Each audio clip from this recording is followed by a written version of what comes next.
Hello friends, welcome back to Rudra classes. तो दोस्तों, आज की क्लास में हम लेकर आए हैं एलिजाबेथन लिटरेचर के कुछ most important questions from university wits to Bacon's essays, from Shakespeare sources to the sonnets revolutions. तो आज की क्लास जो है टीजीटी पीजीटी इंग्लिश लिटरेचर के लिए काफ़ी इम्पोर्टेंट रहेगी। जैसे जो DSSB, KVS, NVS, AMRS जैसे एग्जाम्स के वो गंभीरता से ले रहे हैं और चाहते हैं कि क्लियर कॉन्सेप्ट और एक स्मार्ट रिवीजन हो सके। तो उनके लिए ये जो क्लास है काफ़ी बेनिफिशियल रहेगी। तो हम यहाँ कॉन्सेप्ट प्लस शॉर्ट ट्रिक और इसके साथ हिंदी इंग्लिश मिक्स्ड स्टाइल में एक्सप्लेनेशन के साथ एक्सप्लेन करेंगे और ये प्रीवियस ईयर पेपर से जुड़े इनसाइट्स भी आपको देखने को मिलेंगे। तो चलिए शुरू करते हैं। Who wrote the play unfortunate traveller. तो ये जो द अनफॉर्चुनेट ट्रैवलर एक पिकारेस्क्यू नोवेल है, यानी एक ऐसा एक ऐसे नायक की कहानी जो चालाक, घुमंतु और किस्मत का मारा होता है। इसे थॉमस नैश ने लिखा था। कब लिखा था इसे? 1594 में यह पब्लिश हुआ और इसमें इसका जो मुख्य कैरेक्टर है जैक विल्सन है और इसकी कहानी हेनरी सेवेंथ के समय की है। नैश ने यथार्थवादी घटनाओं को एक मज़ेदार शैली में लिखा था। तो ये थॉमस नैश थे। कौन था? Who wrote the play the unfortunate traveller? Thomas Nash. Who wrote the play The Arrangement of Paris? the तो ये जॉर्ज पील है। कौन है? George Peele. ठीक। तो द अरेंजमेंट ऑफ पेरिस एक पास्टोरल कॉमेडी है जिसमें ग्रीक माइथोलॉजी के कैरेक्टर्स को दिखाया गया है। इसे लिखा था जॉर्ज पील ने, जो यूनिवर्सिटी विट्स में शामिल है। इस नाटक में पेरिस का एक ट्रायल दिखाया गया है और उसने सबसे सुंदर देवी को सेब दिया था। ठीक है, ये उस प्ले का एक कॉन्सेप्ट था। Next question.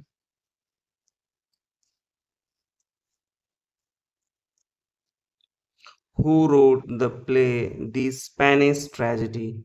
तो थॉमस किड। कौन? Thomas kid. The Spanish tragedy एक रिवेंज ट्रेजेडी है और बहुत फेमस नाटक है ये। इसे लिखा था किसने?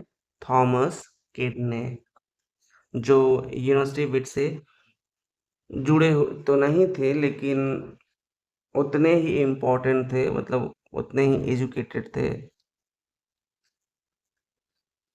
यह नाटक जो है शेक्सपियर के हैमलेट पर भी प्रभाव डालता है। ठीक, द स्पेनिश ट्रेजेडी।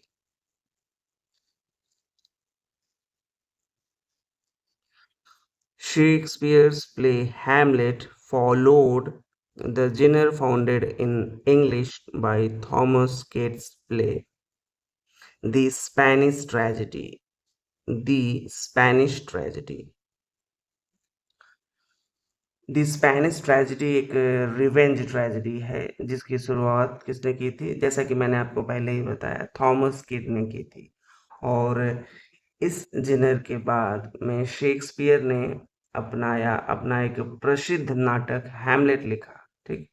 और दोनों नाटकों में एक खास समानता है। वो समानता क्या है कि बदले की भावना, मानसिक संघर्ष और एक नायक की त्रासदी। अगर आसान भाषा में कहे तो जैसे दी स्पेनिश ट्रेजेडी में हीरो बदला लेता है, वैसे ही हैमलेट में भी अपने पिता की हत्या का बदला लेता है। ठीक है, the Spanish Tragedy. Who wrote the play the Spanish Tragedy? Thomas Kyd. ठीक है। और यह एक एलिज़ाबेथन रिवेंज ट्रेजेडी थी, जो स्पेनिश ट्रेजेडी है। थॉमस किड ने इसको 1582 और 1592 के बीच में लिखा था। और हैरी नीमो करके इसका हीरो था, और अपने बेटे की मौत का बदला लेने के लिए वो पागल हो जाता है। और इसी जिनर ने आगे चलकर हैमलेट जैसे नाटकों की एक नींव रखी थी, एक फाउंडेशन रखा। Shakespeare's play Hamlet followed the genre founded in English by Thomas Keats' play, तो द स्पेनिश ट्रेजेडी। ठीक है। हैमलेट और द स्पेनिश ट्रेजेडी दोनों ही रिवेंज ट्रेजेडी की शैली में हैं। यह जिनर इंग्लिश थिएटर में थॉमस किड ने शुरू किया था। इस शैली में मुख्य पात्र बदले की भावना से प्रेरित होता है और मानसिक द्वंद से गुजरता है। Who first use the term university wits? तो जॉर्ज सैन्सबरी। कौन है? George Saintsbury. Who first use the term university wits? George Saintsbury. ये जो यूनिवर्सिटी विट्स शब्द है, उन लेखकों के लिए प्रयोग होता था जो ऑक्सफोर्ड या कैम्ब्रिज से पढ़े थे और एलिजाबेथन ड्रामा को विकसित करने में एक अहम रोल अदा कर रहे थे। यह यह शब्द जो है 19th सेंचुरी के क्रिटिक्स जॉर्ज सैन्सबरी ने पहली बार इस्तेमाल किया था। और उस समय के लेखक खुद को यूनिवर्सिटी विट्स नहीं कहते थे, मतलब जो थे लेखक, ये तो 19th सेंचुरी में क्रिटिक्स थे। जॉर्ज सैन्सबरी ने पहली बार इस टर्म्स को उनके लिए यूज किया था।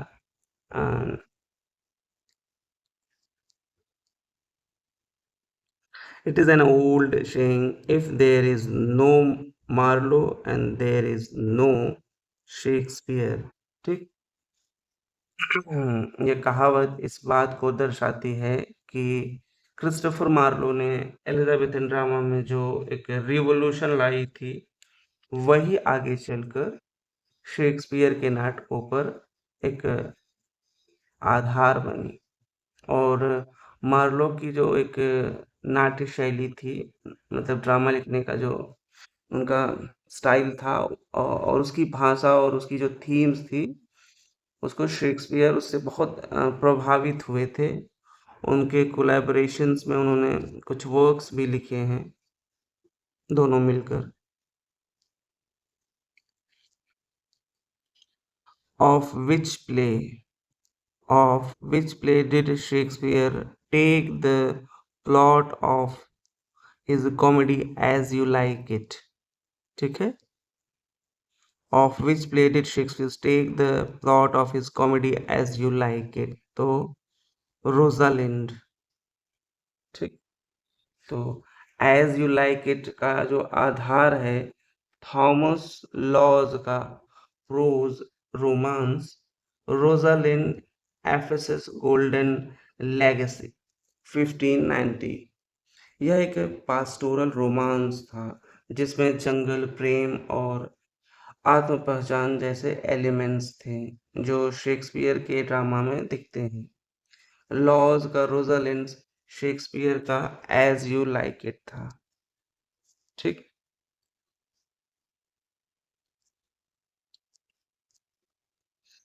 of which play did Shakespeare take the plot of his tragic comedy The Winter's Tale? तो पेंडेस्टो। ठीक। of which play did Shakespeare take the plot of tragic comedy The Winter's Tale? तो पेंडेस्टो है। Shakespeare ने the winters tell की कहानी ली थी Robert Greene के pros और टेल पेंडेस्टो से। और ये पेंडेस्टो 1588 में आई थी। इसमें जेलसी, लॉस, रिडेम्पशंस जैसे थीम्स हैं जो शेक्सपियर के नाटक में और गहराई से दिखाई देते हैं। ठीक। पेंडेस्टो। Which play inspired Shakespeare to write Richard second? ठीक, तो ये रिचर्ड सेकेंड ही है। ठीक, क्योंकि शेक्सपियर का रिचर्ड सेकेंड जो है हिस्ट्री ऑफ इंग्लिश लिटरेचर पर बेस्ड था, लेकिन इससे इसे जो प्रेरणा मिली हॉलिन्स क्रॉनिकल और पुराने नाटक एनोनिमस रिचर्ड सेकंड से। और यह नाटक इंग्लैंड के राजा रिचर्ड सेकंड के शासन और पतन की कहानी बताता है। इतिहास और राजनीति से प्रेरित होकर पहला जो है मेजर एलिजाबेथन प्ले था ये। कौन सा? Richard second.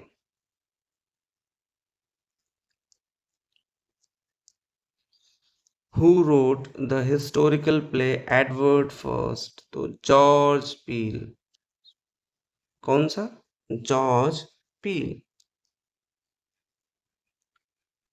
एडवर्ड फर्स्ट एक हिस्टोरिकल क्रॉनिकल प्ले है जिसे जॉर्ज पील ने लिखा।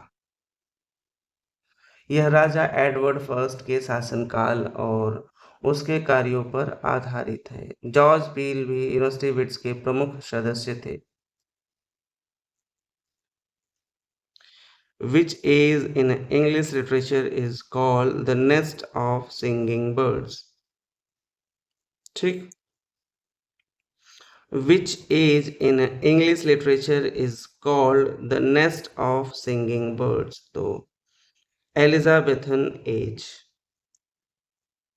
ठीक है, एलिजाबेथन एज को नेस्ट ऑफ सिंगिंग बर्ड्स कहा जाता है क्योंकि इस समय अनेक महान कवि और नाटककार एक साथ सक्रिय थे, जैसे Shakespeare, Spenser, Sidney Marlowe, Greene, Robert Greene और लिली। यह दौर जो था वो इंग्लिश पोइट्री और ड्रामा का एक गोल्डन पीरियड था, जैसे एक साथ कई पक्षी जो हैं सुंदर स्वर में गा रहे होते हैं। ठीक है, इस तरह का सिचुएशन था उस वक्त का। Who introduced the sonnet in England? तो ये सर थॉमस वाइट और हेनरी होवर्ड दोनों थे।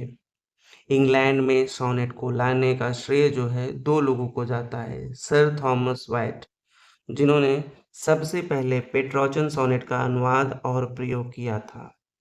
सेकंड, हेनरी होवर्ड, जिन्हें अर्ल ऑफ सरी, और इन्होंने इंग्लिश यानी शेक्सपियरियन सोनेट की एक फाउंडेशन रखी। इसलिए दोनों मिलकर सोनेट को इंग्लैंड में पॉपुलर बनाने के लिए उनको क्रेडिट दिया जाता है। किसे? सर थॉमस वाइट और Henry hovered. When was the sonnet introduced in England? तो 16th century। ठीक, अर्ली 16th सेंचुरी। कब? Early 16th century. सोनेट को इंग्लैंड में सबसे पहले सर थॉमस वाइट और हेनरी होवर्ड ने 16th सेंचुरी की शुरुआत में इंट्रोड्यूस किया। उन्होंने पेट्रोचन सोनेट्स का ट्रांसलेशन करके इंग्लिश में प्रयोग शुरू किया और 16th सेंचुरी में ही सोनेट राइटिंग इंग्लिश लिटरेचर में एक पॉपुलर पोइटिक फॉर्म बन गई। ठीक, तो early 16th century. Who simplified the pattern of Italian sonnet and introduced it in England? तो हेनरी होवर्ड। क्या? Henry hovered. हेनरी होवर्ड ने इटालियन यानी पेट्रोशियन सोनेट को एक स्ट्रक्चर में सिंप्लीफाई किया और इंग्लिश में एक नया पैटर्न दिया। वो पैटर्न क्या था? 3 क्वार्टेन्स प्लस 1 कपलेट, यानी टोटल 14 लाइन्स। और यह स्ट्रक्चर जो है बाद में शेक्सपियरियन सोनेट बना और इसलिए इसे इंग्लिश सोनेट इन्हें इंग्लिश सोनेट का निर्माता भी कहा जाता है, हेनरी होवर्ड को। ठीक है, Henry hovered. Who was the first recognized sonneter of the Elizabethan age? तो फिलिप सिडनी। एलिजाबेथन एज में फर्स्ट फेमस सोनेटर था सर फिलिप सिडनी। उसकी फेमस सोनेट सीक्वेंस थी एस्ट्रोफिल एंड स्टेला 1591 को एक पहला मेजर सोनेट कलेक्शन माना जाता है। ठीक है, उसने पेट्रोचन स्टाइल में सोनेट लिखे, लेकिन इंग्लिश फ्लेवर के साथ, फिलिप सिडनी ने। What is the title of Philip Sidney sonnet collection?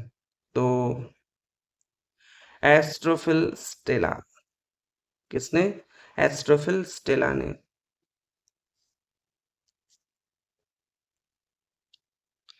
Philip Sidney की फेमस सोनेट सीक्वेंस है एस्ट्रोफिल एंड स्टेला, जिसमें 108 सोनेट्स हैं और 11 जो हैं 11 सॉन्ग्स थे। एस्ट्रोफिल का मतलब है स्टार लवर और स्टेला का अर्थ है star.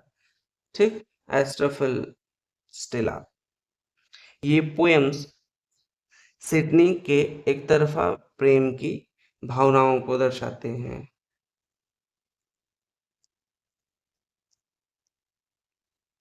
What is the title of the collection of sonnets by Edmund Spenser? तो ये एमोरेटी है। कौन है? एमोरेटी। एमोरेटी एक सोनेट सीक्वेंस है जो एडमंड स्पेंसर ने अपनी वाइफ एलिजाबेथ बॉयल को डेडिकेट की थी।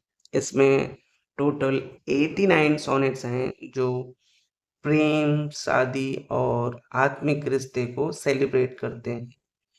एमोरेटी शब्द जो है वो लैटिन से आया है, जिसका मतलब होता है लिटिल लवर्स। ठीक है।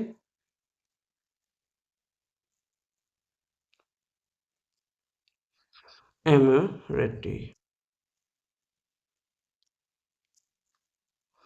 How many sonnets are there in Amoretti? तो 89। कितने? 89, जैसा कि मैंने पहले ही आपको बता दिया था। और इसे एडमंड स्पेंसर ने अपनी जो फ्यूचर वाइफ थी एलिजाबेथ बॉयल को डेडिकेट किया था। और यह सोनेट सीक्वेंस एलिजाबेथ हीरा का एक मोस्ट ब्यूटीफुल और पर्सनल लव पोएट्री का एक कलेक्शन माना जाता है। ठीक। 89।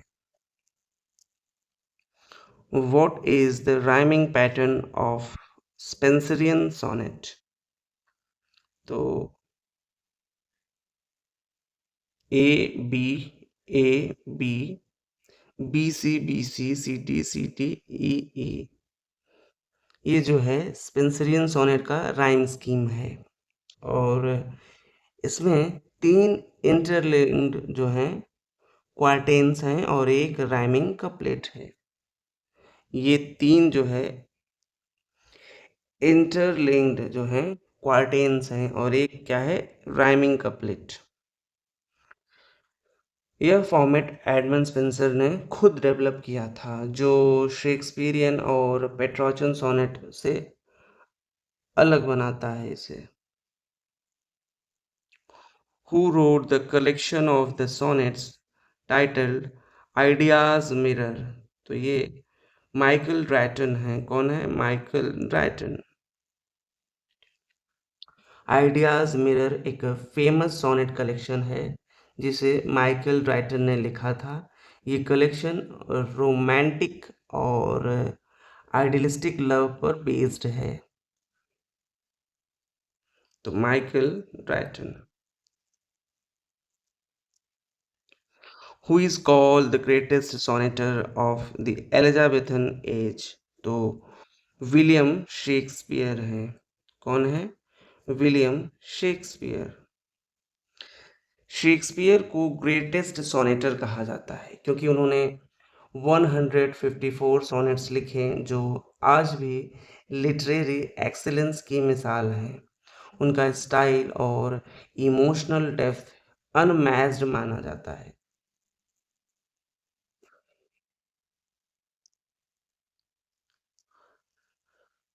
How many sonnets did Shakespeare compose? तो 154। कितना? 154 सॉनेट्स लिखा था, और ये सॉनेट जो है 1609 में पहली बार पब्लिश्ड हुए।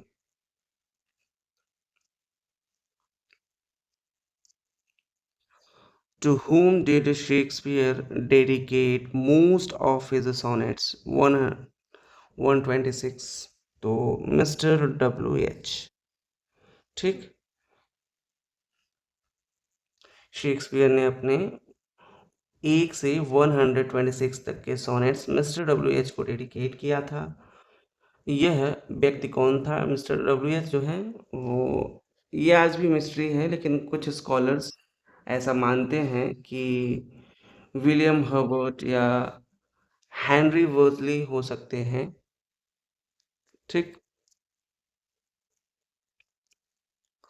To whom did Shakespeare dedicate his remaining sonnets? 127 से 152। तो ये डार्क लेडी। ठीक। How many lines does a sonnet have? 14 lines। और ये एक शॉर्ट लिरिकल पोएम होती है जिसमें एक पर्टिकुलर राइम स्कीम होता है, जैसे पेट्रोचन, शेक्सपियरियन या स्पेंसरियन हो गया सोनेट। ठीक। How many stanzas are found in English sonnet? तो 4। इंग्लिश सोनेट में 4 स्टेंजाज होते हैं, 3 क्वार्टेन्स और एक कपलेट होता है। How many quatrains are found in an English sonnet? तो 3 क्वार्टेन्स है। क्वार्टेन का मतलब होता है 4 लाइन की स्टेंजा। इंग्लिश सोनेट के 3 क्वार्टेन्स मिलाकर 12 लाइन्स होती हैं।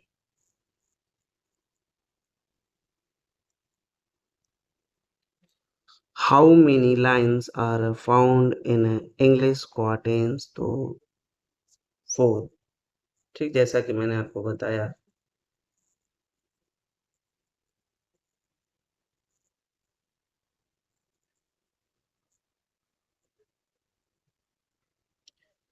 इंग्लिश सोनेट का जो आखिरी हिस्सा होता है वो एक राइमिंग कपलेट यानी 2 लाइन्स हैं जो आस-पास में राइम करती हैं।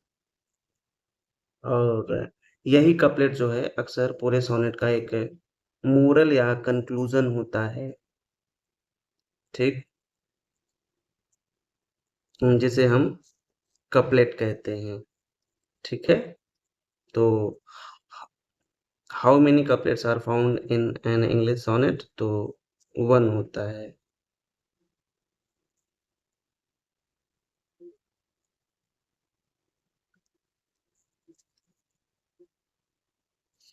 What is the rhyming scheme of English sonnet? तो ये जो होता है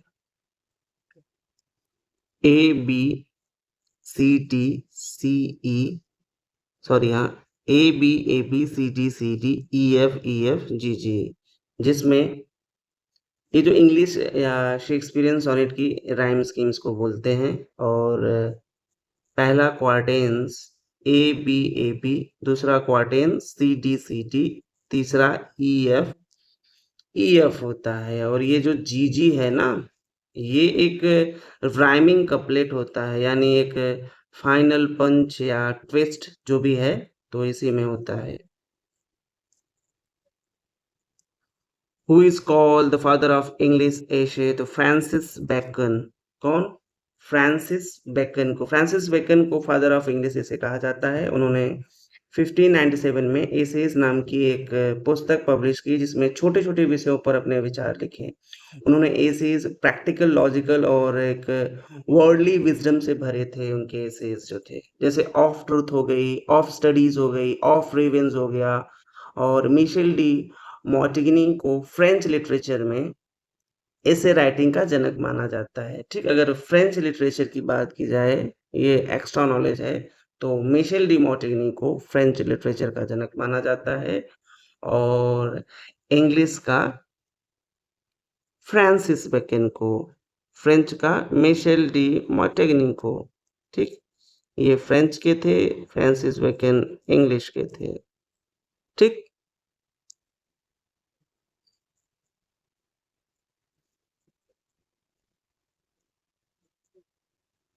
bacon was the child of which movement?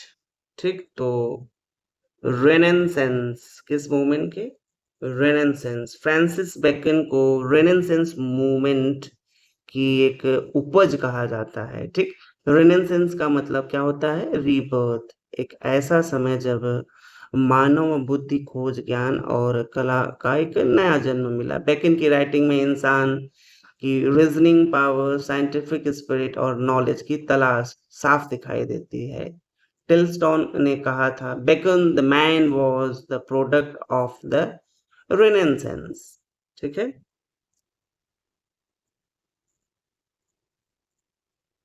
Which style of writing Bacon used in essays? तो ये एफोरिस्टिक था। क्या था? Aphoristic style.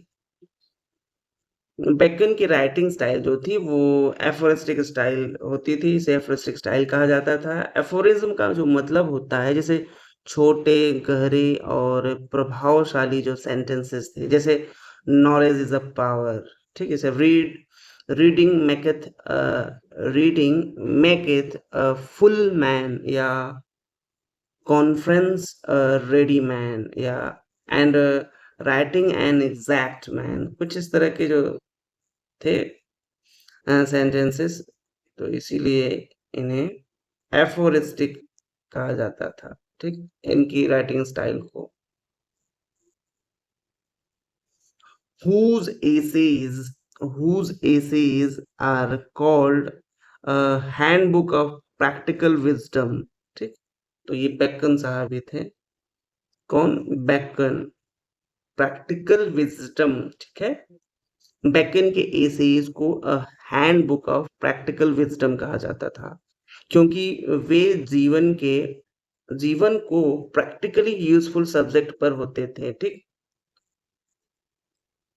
उनके जो सब्जेक्ट होते थे प्रैक्टिकली यूजफुल सब्जेक्ट पर होते थे, जैसे जैसे ट्रूथ हो गया, स्टडीज हो गई, फ्रेंडशिप, रिवेंज आदि। ये एसेज जो हैं वो स्टूडेंट्स, लीडर्स और थिंकर्स के लिए आज भी रिलेवेंट है। ठीक, तो प्रैक्टिकल विजडम इसीलिए कहा जाता था। Who said studies serve for delight, for ornament and for ability? तो ये बेकन है। कौन है? बेकन। क्यों है ऐसे? ये कोट जो है बेकन के एक फेमस एसे से है, ऑफ स्टडी से लिया गया है, जिसका मतलब होता है, जैसे यहाँ डिलाइट दिया हुआ है, डिलाइट डिलाइट पढ़ाई से मन की खुशी मिलती है। ऑर्नामेंट बातचीत में एक सजावट थी। ठीक है, और एबिलिटी एबिलिटी यानी निर्णय लेने और काम करने की क्षमता बढ़ती है। ठीक, who said study sir for delight, for ornament and for ability? तो ये बेकन थे और इसीलिए इन्होंने इस चीज को कहा था। Who is called the father of empiricism? ठीक, तो who is called the father of empiricism? तो ये बेकन ही थे। फादर ऑफ एम्पिरिसिज्म का मतलब होता है knowledge through experience and observation. Empiricism का क्या मतलब होता है? Knowledge through experience and observation. जैसे बेकन ने लॉजिक और ऑब्जर्वेशन पर जोर दिया है, जैसे साइंस की दुनिया में एक्सपेरिमेंट बेस्ड थिंकिंग को बढ़ावा दिया, इसलिए इन्हें फादर ऑफ एम्पिरिसिज्म भी कहा जाता है। अब नेक्स्ट क्वेश्चन पे बढ़ते हैं हम। तो ये बेकन करेक्ट था। Who is called one of fathers of modern science? तो ये बेकन ही है। फ्रांसिस बेकन को fathers of father of modern science इसलिए कहा जाता है क्योंकि उन्होंने साइंस को ऑब्जर्वेशन, एक्सपेरिमेंट और रीजनिंग के ज़रिए समझने पर जोर दिया है। उन्होंने साइंटिफिक मेथड को पॉपुलर किया जो आज भी साइंस की फाउंडेशन है। उन्होंने कहा था कि नॉलेज इज़ अ पावर। ठीक? किसने? बेकन ने। Who wrote the Elements of the Common Laws of England? तो बेकन। ठीक। फ्रांसिस बेकन ने elements of the common laws of England लिखकर इंग्लिश लीगल सिस्टम को समझाने की कोशिश की इसमें उन्होंने कॉमन लॉ की एक बेसिक प्रिंसिपल्स को क्लियर और लॉजिक तरीके से बताया था। ठीक है? किसने? बेकन ने। Francis Bacon is best known for promotion of the scientific method। ठीक? तो बेकन ने कहा कि ज्ञान केवल किताबों से नहीं बल्कि अनुभव या ऑब्जर्वेशन और प्रयोग से आता है।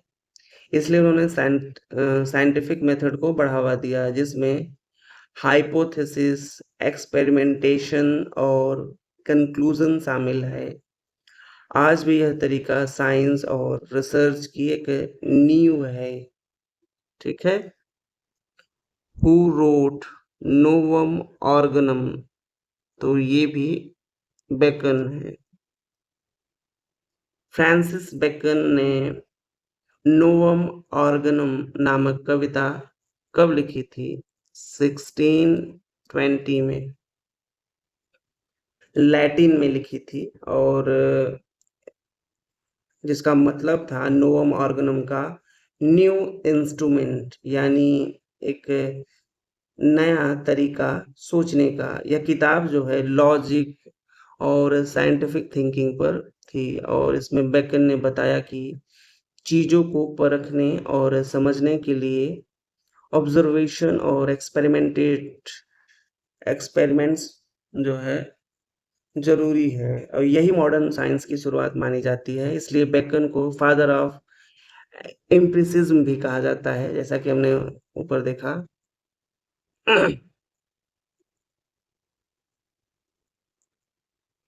How many how many essays were written by Bacon? तो 58। फ्रांसिस बेकन ने अपने जीवन में कुल 58 एसेज लिखे हैं। शुरुआत में उन्होंने केवल 10 निबंध लिखे थे, 10 एसेज लिखे थे और 1597 में पब्लिश करवाए, लेकिन समय के साथ इन्हें उन्होंने बढ़ाया और उन्हें संशोधित भी किया। जैसे उनकी एसेज हैं of truth, of studies, of revenge. आज भी विजडम और प्रैक्टिकल लाइफ के लिए पढ़ाई जाती हैं। इनका स्टाइल शॉर्ट, क्रिस्प और एफोरिस्टिक होता है। Who wrote about Francis Bacon, the wisest, brightest and meanest of mankind? Alexander pope. ठीक। तो अलेक्जेंडर पोप ने एसे ऑन मेन में फ्रांसिस बेकन को the wisest, brightest and meanest of Mankind कहा। मतलब वह सबसे बुद्धिमान, प्रतिभाशाली तो थे लेकिन व्यक्तिगत रूप से थोड़े स्वार्थी या इस स्वभाव के भी माने जाते थे, मीनेस्ट। ठीक है? और ये कोट जो है बेकन के कॉन्ट्राडिक्टरी कैरेक्टर को दर्शाता है, यानी ग्रेट थिंकर लेकिन मोरली क्वेश्चन्ड थे।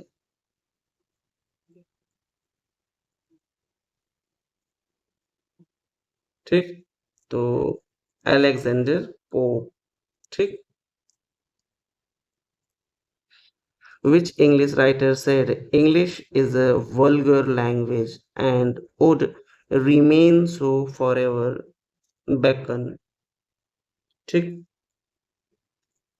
फ्रांसिस बेकन ने कहा था कि इंग्लिश भाषा बहुत सामान्य या वल्गर है और कभी रीफाइंड नहीं बन पाएगा। उस समय एजुकेटेड लोग लैटिन को ज़्यादा सम्मान देते थे, लेकिन आयरनी ये है कि बाद में बेकन जो है खुद कई इंपॉर्टेंट वर्क्स जो है इंग्लिश में लिखा। Besides English, in which language Bacon's wrote, तो ये लैटिन थी। कौन सी लैंग्वेज? लैटिन थी। और फ्रांसिस बेकन के जो इम्पोर्टेंट वर्क्स थे जैसे नोवम ऑर्गनम, इंस्ट्रूरेट इंस्ट्रूरेटियो और इंस्टोरेटियो मैगा, ये सब जो वर्क्स हैं वो लैटिन में ही है। और एक लैटिन को एक उस समय स्कॉलरली लैंग्वेज माना जाता था, मतलब स्कॉलर्स की लैंग्वेज, जो यूरोप के एक पढ़े लिखे वर्ग में मानी जाती थी। बेकन का मानना था कि लैटिन में लिखने से उनके विचार जो हैं पूरी दुनिया तक पहुंच जाएंगे। In which year Bacon's essays first appeared, तो 1597। फ्रांसिस बेकन ने अपनी पहले एसे कलेक्शन 1597 में पब्लिश की थी। इस कलेक्शन में केवल 10 एसेज थे। यह शुरुआत थी इंग्लिश एसे राइटिंग की, प्रैक्टिकल और रियल लाइफ एक्सपीरियंसेस पर बेस्ड रहे, इसलिए बेकन को फादर ऑफ इंग्लिश एसे भी कहा जाता है।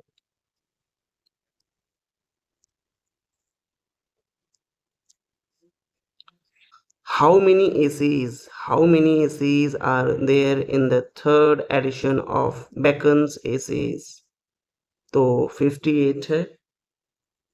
बेकन एसेज की तीसरी एडिशन यानी 1625 आई थी और इसमें कुल 58 एसेज थे, जो पहले के जो एडिशन से ज़्यादा और रिफाइंड और मैच्योर भी थी। इसमें of truth, of studies, of revenge जैसे कई फेमस एसेज भी शामिल थे। Which version of the Bible is famously recognized as the authorized version? तो किंग जेम्स बाइबल, जो किंग जेम्स का बाइबल था उसको ऑथराइज्ड वर्जन माना जाता था, मतलब वो इंग्लिश वर्जन जिसे आधिकारिक तौर पर मंजूरी दी गई थी। इसे किंग जेम्स फर्स्ट के अंडर तैयार किया गया, इसलिए इसे किंग जेम्स बाइबल भी कहते हैं। लिटरेचर की दुनिया में ये बाइबल बहुत ही ज़्यादा रेफरेंस्ड और कोटेड की जाती है। King Henry James Bible.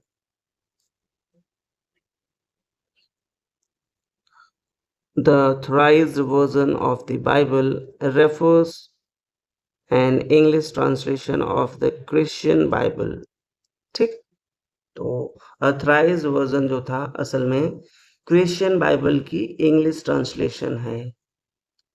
Latin, Greek या रोमन वर्जन पहले से ही तो मौजूद था, पर पहली बार बाइबल को इंग्लिश में ट्रांसलेट किया गया और ऑफिशियल रूप से उसे अपनाया गया।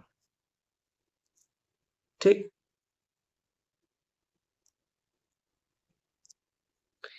In which year did the process of translating the Bible into English begin? 1604। ठीक। बाइबल का इंग्लिश ट्रांसलेशन 1604 में शुरू हुआ।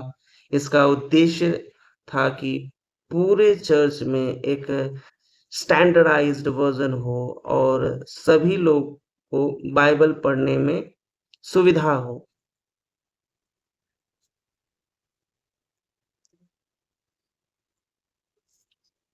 The English translation of the Bible was completed in the year 1611। ठीक। इंग्लिश ट्रांसलेशन जो था का बाइबल वो 1611 में पूरा हुआ और यही वर्जन आज किंग जेम्स वर्जन के नाम से प्रसिद्ध है।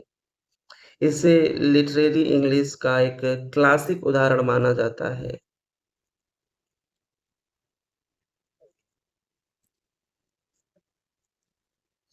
Who initiated the English translation of the Christian Bible known as the Authorized Version? तो किंग जेम्स। ठीक। इस प्रोजेक्ट की शुरुआत जो है किंग जेम्स फर्स्ट ने की थी। और उन्होंने स्कॉलर्स की एक टीम बनाई जो ग्रीक, हिब्रू और लैटिन से बाइबल का इंग्लिश में अनुवाद करें और इसलिए इसे उनकी याद में किंग जेम्स बाइबल कहा गया। ठीक। Who was the first print the Bible in English? तो जॉन नॉर्टन और रॉबर्ट बेकर। ठीक। जॉन नॉर्टन और रॉबर्ट बेकर थे। The first English printed Bible was done by Robert Barker या जॉन नॉर्टन, दोनों मिलकर किंग्स प्रिंटर्स थे। ठीक। और यह 1611 में किंग जेम्स वर्जन के रूप में पब्लिश की गई। What was the official role of Robert Barker in a relation to the Bible? तो किंग्स प्रिंटर। ठीक। रॉबर्ट बार्कर को किंग्स का प्रिंटर नियुक्त किया गया एक तरह से। इसका मतलब है कि वह राजा के आदेश से सरकारी और धार्मिक किताबों को छापने का अधिकार रखते थे, खास तौर पर Bible.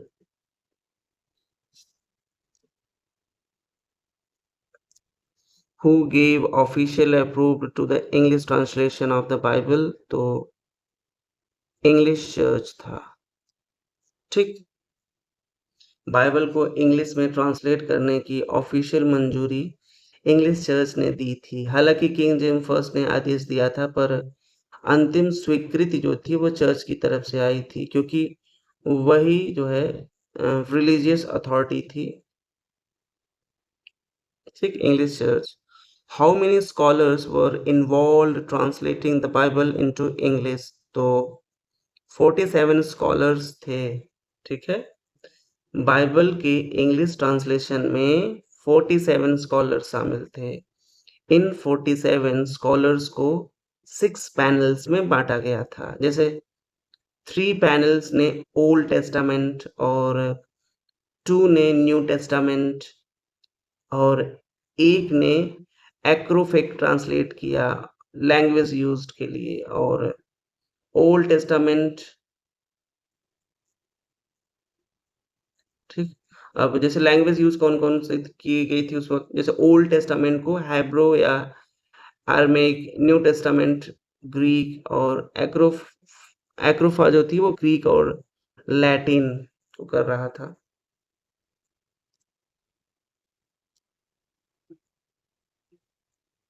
The original Bible was written in which language? Hebrew. Hebrew में लिखी गई थी। अगर ओरिजिनल बाइबल की बात की जाए तो वो हिब्रू में लिखी गई थी। ठीक। किस लैंग्वेज में लिखी गई थी? हिब्रू। बाइबल की ओरिजिनल लैंग्वेज थी हिब्रू, खासकर की ओल्ड टेस्टामेंट की। बाद में वो ग्रीक हुआ, लैटिन हुआ और फिर इंग्लिश में ट्रांसलेट हुआ। तो हिब्रू एक सेमेटिक भाषा है जो प्राचीन इज़राइल में बोली जाती थी।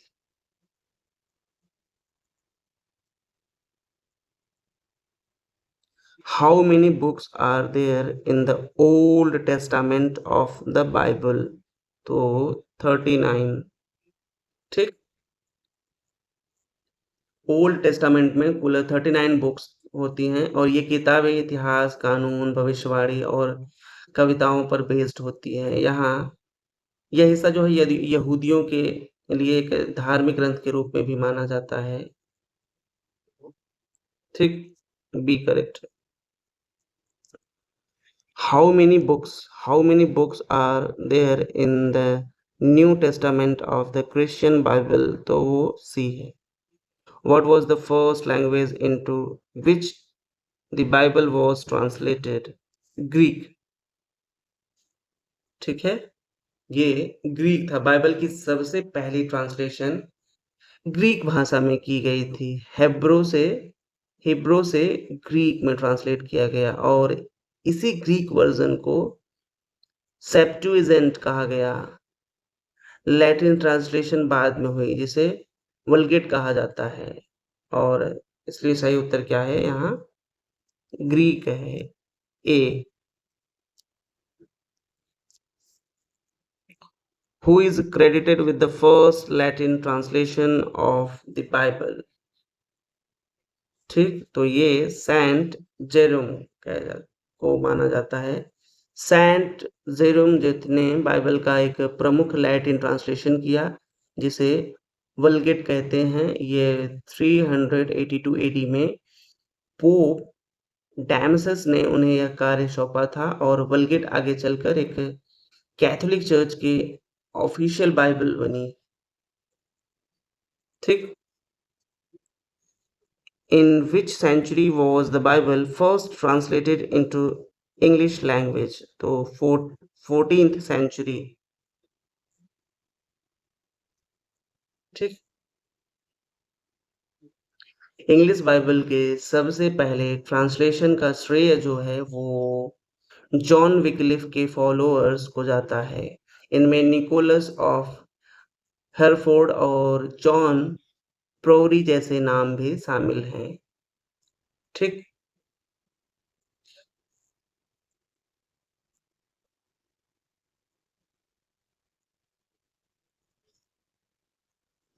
In which year did Miles Cowardley complete his English translation of the Bible? तो ये कंप्लीट किया था उन्होंने 1535 में।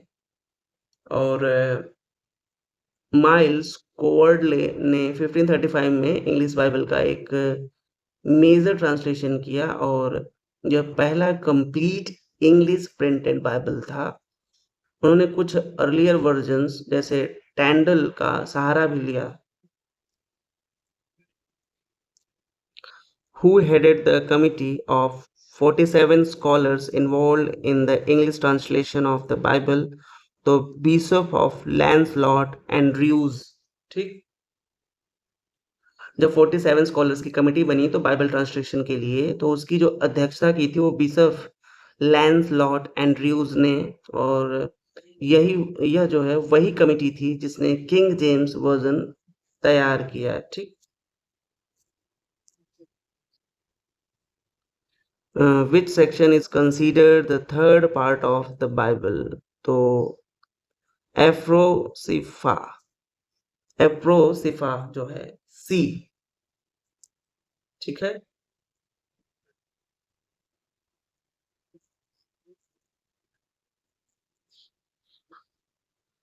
और जैसे बाइबल के 3 हिस्सों में एक एपोसिर्फा एक ऐसे ग्रंथों का समूह है जो ओल्ड और न्यू टेस्टामेंट के बीच में रखे जाते हैं और कैथोलिक परंपरा में इसे बाइबलिकल कैनन का हिस्सा भी माना जाता है।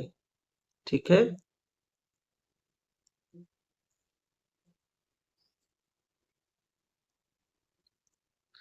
Which English version of the Bible was most internationally accepted before the authorized version? तो द जिनेवा बाइबल। कौन? दी जिनेवा बाइबल। जिनेवा बाइबल सबसे ज़्यादा प्रचलित और इंटरनेशनली एक्सेप्टेड इंग्लिश बाइबल थी, ऑथराइज्ड वर्जन से पहले की मतलब। यह प्रोटेस्टेंट रिफॉर्मेशन के समय पॉपुलर हुई और शेक्सपियर द्वारा भी इसे यूज़ किया गया था, सिनेमा बाइबल को। ठीक। लेकिन ये बात जो हो रही है वो ऑथराइज्ड वर्जन से पहले की है।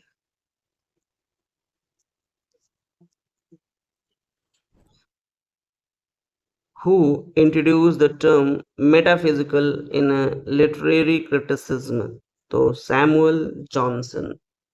सैमुअल जॉनसन ने 17th सेंचुरी के कुछ पोएट्स के लिए मेटाफिजिकल शब्द का प्रयोग किया, जैसे जॉन डन, हर्बर्ट और मार्वेल आदि। ये सभी ऐसे पोएट्स थे जो अब्स्ट्रैक्ट थॉट्स और आर्गुमेंटिव टोन का प्रयोग करते थे। ठीक है। Samuel Johnson. Samuel Johnson used the term a group of poets of the 17th century। ठीक।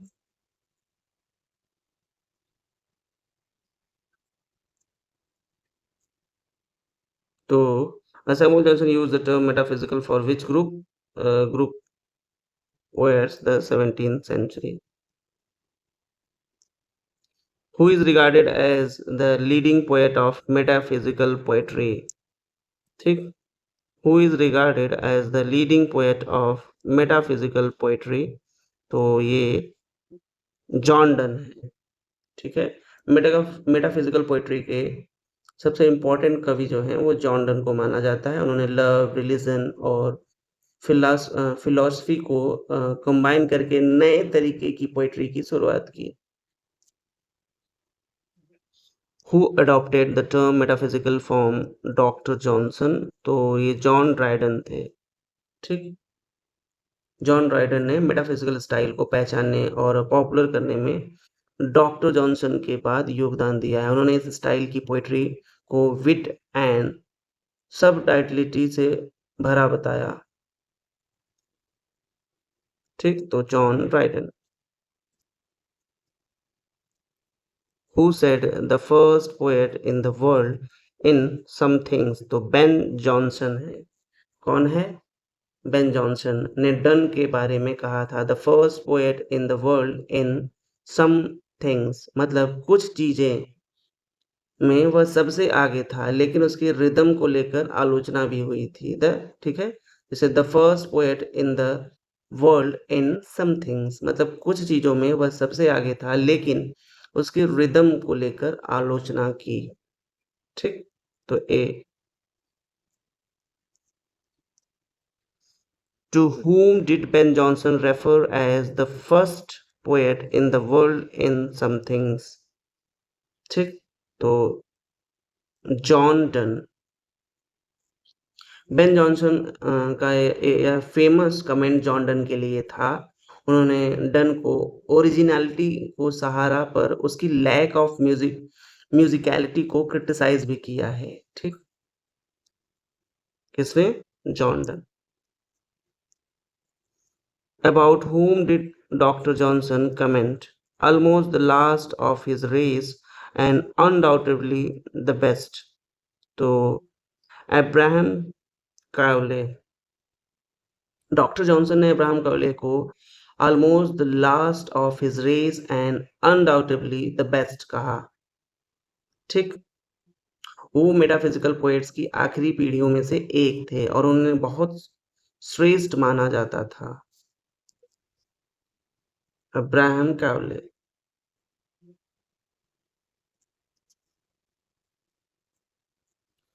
From which country did the metaphysical mode of poetry arrive in England?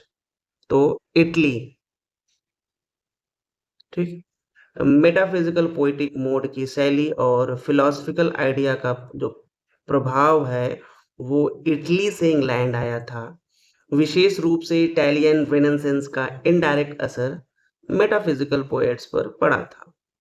ठीक है, तो ये इटली है। क्या है? Italy. Metaphysical poetry primarily belongs to which century? तो 17th century था। मेटाफिजिकल पोएट्री मुख्य रूप से 17th सेंचुरी की शैली है और इसकी शुरुआत जो है डन से हुई और काउले तक चली। In which kind of poetry are novel thoughts, dignified language and far-fetched images commonly found? Metaphysical. ठीक है, तो मेटाफिजिकल पोएट्री की खासियत होती है नई सोच, नोवेलिटी ऑफ अ थॉट, गंभीर ऊंचे शब्दों का प्रयोग, डिग्निफाइड एक्सप्रेशंस और अजीब दूर की उपमाएं, फार फेस्ड कंसीट्स, और ये शैली पाठक को इंटेलेक्चुअली प्रोवोक करती है और इमेजिनेशन को चैलेंज करती है। ठीक है,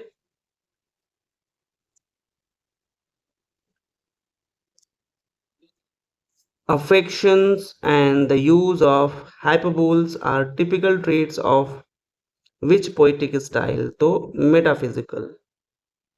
ठीक, अफेक्शंस यानी बनावटीपन और हाइपरबोल यानी अतिशयोक्ति मेटाफिजिकल पोएट्री की कोर विशेषताएं हैं।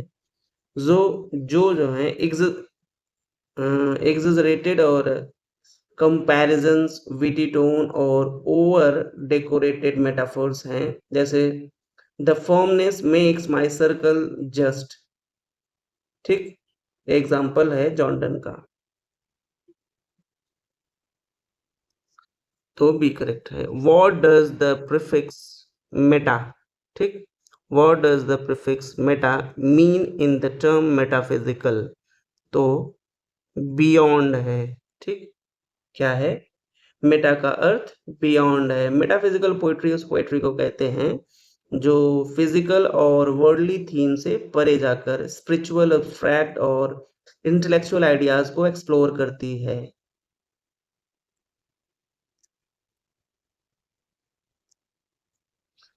Who said the line, he affects the metaphysics? John Dryden. ठीक, तो जॉन ड्राइडन ने डन की शैली के बारे में कहा, ही अफेक्ट्स द मेटाफिजिक्स, यानी डॉन जो जो जॉन डन थे, सॉरी डन जो थे, वो जानबूझकर गहरे दार्शनिक और जटिल विचारों को पोएटिक लव में डालते थे, जहाँ नेचुरल इमोशंस होना चाहिए। ठीक, which poet compared a woman's breast to an uncivilized land? ठीक, तो अब्राहम काउले ने अपनी पोएम्स द वेलकम में महिलाओं की तुलना एक अनसिविलाइज्ड लैंड से की है। यह मेटाफिजिकल कंसीट्स का एक उदाहरण है, जहां एक अनयूजुअल सरप्राइजिंग कंपैरिजन होता है। ठीक, तो काउले साहब थे। Who likened the soul to a drop of dew? ठीक, तो एंड्रयू मॉर्वेल।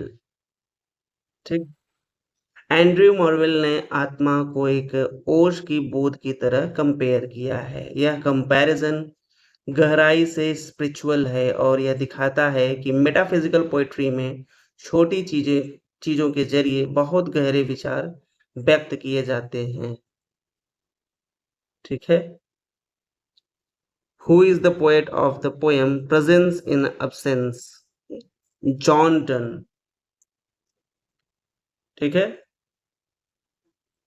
प्रेजेंस इन अब्सेंस एक लिरिकल मेटाफिजिकल कविता है, पोएम्स है, जिसकी रचना जॉन डन ने की थी।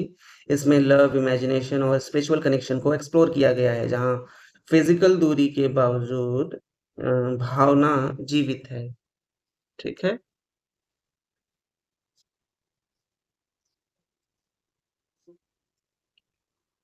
Who authored the poem an anatomy of the world? तो ये जॉन डन थे।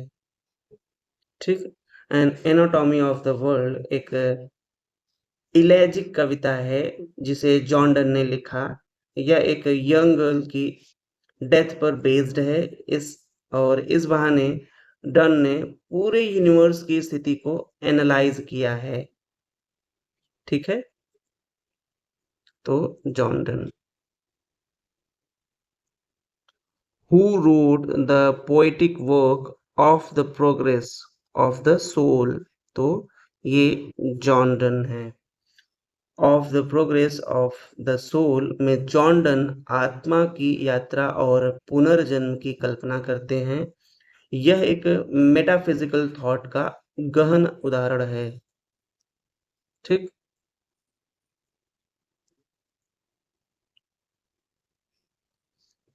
Who is the author of the metaphysical poem the flea? तो ये जॉन डन है।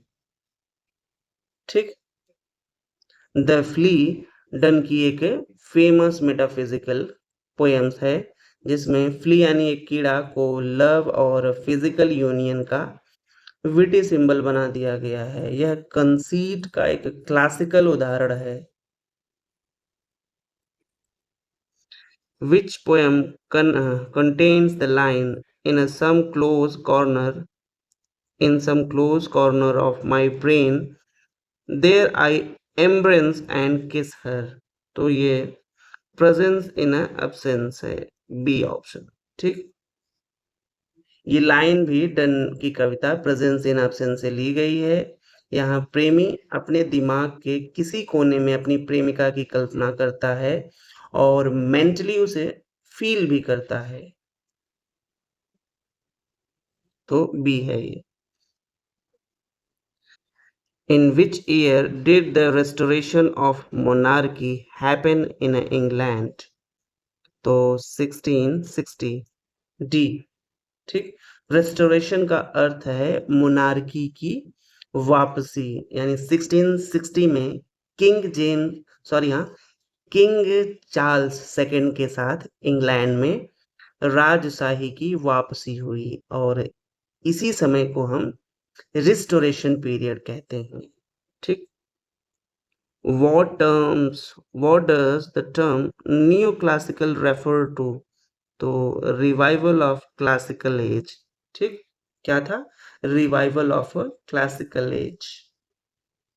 न्यू क्लासिकल यानी न्यू प्लस क्लासिकल। यहाँ क्लासिकल जो है ग्रीक रोमन लिटरेचर की विचारधारा और एस्थेटिक्स की वापसी थी। इस दौर में लिटरेचर में ऑर्डर, रीजन, बैलेंस, डेकोरम को एम्फेसाइज किया गया और यह रिस्टोरेशन और ऑगस्टन एज का एक प्रमुख गुण था या क्वालिटी थी। ठीक है, revival of a classical as.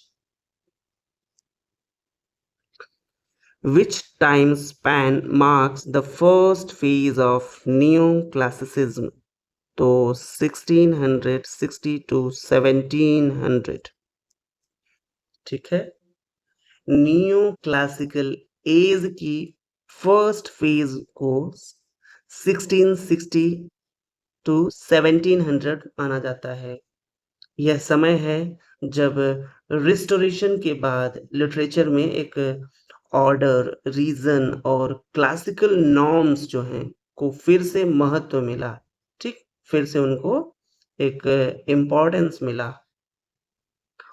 who rejected who rejected the imaginative and emotional style of Elizabethan literature? तो नियो क्लासिकल राइटर्स। ठीक है। बी। नियो क्लासिकल राइटर्स ने एलिजाबेथन राइटर्स की इमेजिनेशन, इमोशनल टोन और एक्सपेरिमेंटेशन को रिजेक्ट किया है। उन्होंने लॉजिक, डिसिप्लिन और डेकोरम को लिटरेचर की प्रेफरेंस दिया है, प्राथमिकता दी है। Who is regarded as the greatest poet during the early phase of neoclassicism? तो ये जॉन मिल्टन है। ठीक, कौन है? John Milton. Neo classical period की शुरुआत में सबसे जो बड़ा नाम था वो जॉन मिल्टन का था। उन्होंने क्लासिकल एपिक ट्रेडिशन में क्रिश्चियन थीम के साथ पैराडाइज लॉस्ट लिखा, जो इस युग का एक सबसे महान काव्य माना जाता है। ठीक है, तो जॉन मिल्टन थे। Who wrote the famous English poet Paradise Lost? तो ये जॉन मिल्टन है। कौन है? John Milton.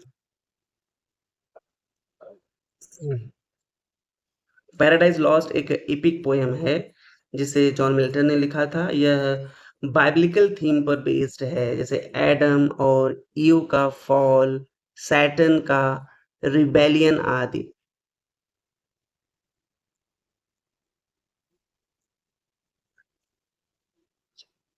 In which year was Paradise Lost first published?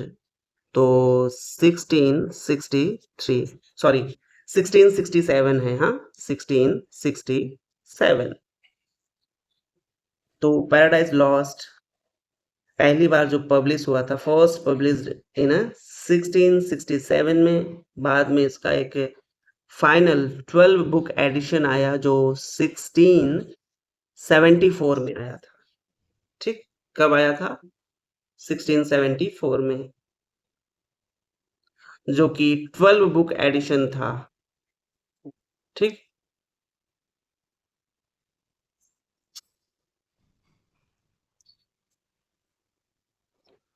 What is the literary style of Paradise Lost? तो यह होमरिक स्टाइल था। क्या था? Homeric style. मिल्टन ने पैराडाइज लॉस्ट को होमरिक स्टाइल में लिखा, यानी क्लासिकल एपिक स्ट्रक्चर और invocation invocation to muse epics similes और ब्लैंक वर्स का प्रयोग किया है इसमें उन्होंने। ठीक, तो करेक्ट ऑप्शन होमरिक स्टाइल। क्या है? होमरिक स्टाइल ए।